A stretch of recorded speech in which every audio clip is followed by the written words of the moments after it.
o que você vê que são pilares importantes, tanto de mentalidade, mas também pilares de requisitos básicos, de documentação, porque às vezes o cara acha que precisa ter o green card para investir nos Estados Unidos. Quais são os pilares ali que a pessoa precisa ter para começar a investir lá nos Estados Unidos em leilão? E se o brasileiro pode chegar e só comprar um imóvel lá, como né? que é isso? Tem que fazer alguma coisa? Precisa ser morador? Precisa casar com alguém de lá? Quais ganhar são o as green card? barreiras? Então, vamos lá. Lógico que a gente tem sempre as notícias boas e as notícias ruins em todos os negócios, né? Uhum. Mas antes disso, antes de falar até da parte prática, da estruturação do investidor, eu acho que é unanimidade hoje, tá, em relação a coaches de investimento, influencers, que parte do seu patrimônio, tá, deve estar fora do país.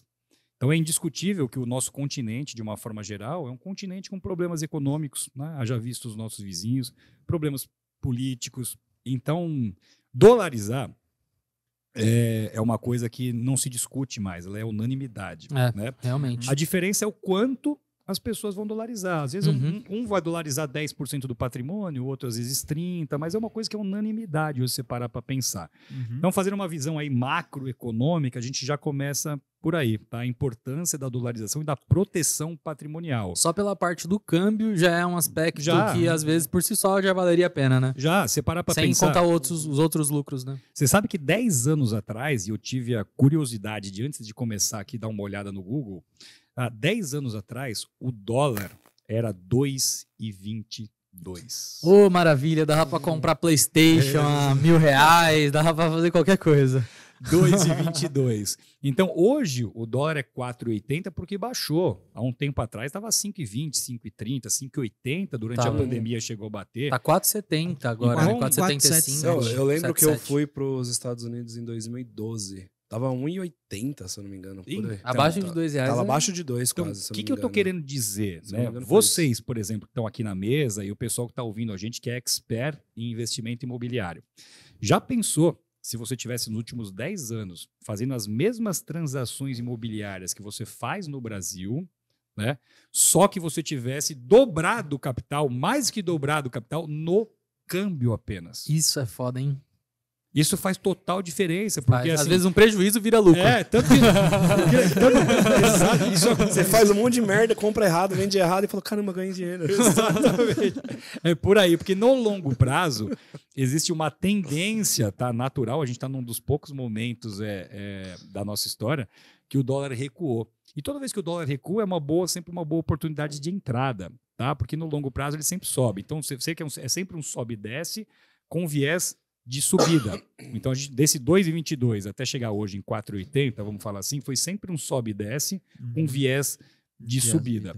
Então, essa é a primeira coisa. Tá? É continuar fazendo as mesmas transações imobiliárias que você já faz no Brasil, mas ter o câmbio do teu lado. Tanto que nos cursos de americano, eles consideram que a gente é privilegiado.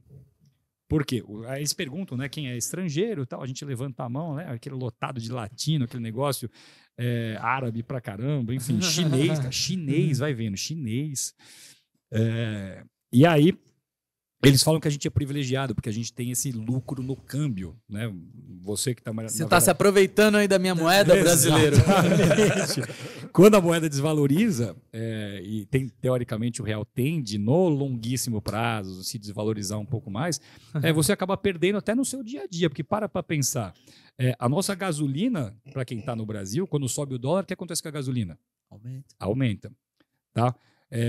Outro produto, pãozinho da padaria. Todo mundo vai lá, é o quê? É uma commodity negociada em dólar, o trigo. Sobe o dólar, embalagem, o trigo. Papelão, tá pagando. Que mais? Vamos pensar. A Coca-Cola, por exemplo. Então, assim, as coisas do nosso dia a dia também são dolarizadas. E o que acontece? Quando o dólar sobe, mesmo você que não tem nenhuma participação, não tem nada a ver com isso, o seu supermercado vai ficar mais caro. O que eu estou querendo dizer? Diminui o seu poder de compra. Tá? Então tá aí a importância de dolarização, de ter parte do seu patrimônio atrelado a um hedge na carteira, né? Que o dólar acaba sendo uma proteção, exatamente. Acaba sendo uma parte de segurança da sua carteira. E se qualquer crise que aconteça no mundo, o dólar sobe, então você não fica tão triste quando o dólar sobe, até porque você vai ter um cartãozinho de banco americano, como você tem o seu cartão de banco no Brasil, E você passa na padaria, na pizzaria, no posto de gasolina. E é interessante que você utilize essa renda em dólar que você está obtendo nos Estados Unidos, principalmente nos momentos que o dólar subiu. Tá? Porque você tem, inclusive, essa vantagem no câmbio, visto que a maquininha do cartão lá do posto de gasolina, ela vai calcular o dólar do dia. Uhum. Então, assim, na pandemia foi engraçado, porque eu fiquei preso no Brasil. Na pandemia. Não podia voltar? Eu não tinha voo. Não podia voltar. Não podia tinha voltar. como. Eu fiquei preso no Brasil, não conseguia voltar, só que eu estava tendo uma renda em dólar com o dólar altíssimo, porque na pandemia foi de 4 para 5,50. Ficou tranquilo aqui. Era 2 carrinhos de supermercado. Ia no mercado, cara, era mas, é. $2. Passou uma temporada em Jurerê. Exatamente. Não foi tão ruim a pandemia. Tava naquela época, lembra aquela época maluca, o pessoal estocava papel higiênico, Sim. aquela loucura que virou supermercado. Brasileiro é foda, né? É, cara, é Muito duro. bom. E assim, pra mim foi uma época boa, porque eu tive um lucro no câmbio altíssimo. Então, qual que é a dica que fica pro nosso ouvinte aí, pro ouvinte de vocês, principalmente no caso, né? É ter parte do patrimônio atrelada em dólar. Então, se você faz 2, 3 negócios imobiliários, ou trabalha com ações, ou qualquer coisa do tipo, direciona um percentual disso para os Estados Unidos.